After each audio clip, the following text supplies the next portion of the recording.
Assalamualaikum geng. Aku tengok ada yang tak tahu parking kat Damansara City Mall. Damansara City Mall dekat mana parking sebetulnya kalau rider lah. Sebab aku tengok ramai yang parking dekat bus stop ni. Ramai yang parking kat bus stop ni.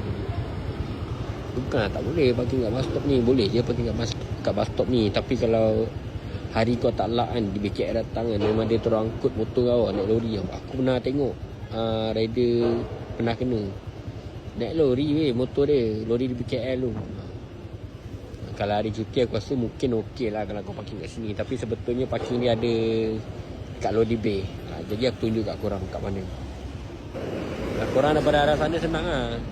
Sebab Lodi Bay dia kat tepi, susah nampak lah Lodi Bay dia.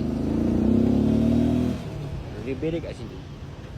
Nanti kau nampak anak panah Jaya Grocer Lodi Bay tu sini lah. Masuk je dalam ni.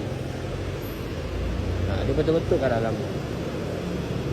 Tapi kebanyakan kebanyakan lah yang pick up dekat Damansara City Mall ni semua yang macam Jaya Grocer lah. Yang ID no halal lah. Kebanyakan ID no halal lah kat sini. Sebetul-betulnya parking kat sini untuk Damansara City Mall, untuk rider delivery food lah. Tak kisah lah parcel ke food ke apa ke, semua kat sini. Semua kat sini. Dia tunjuk lah siap-siap motor delivery area.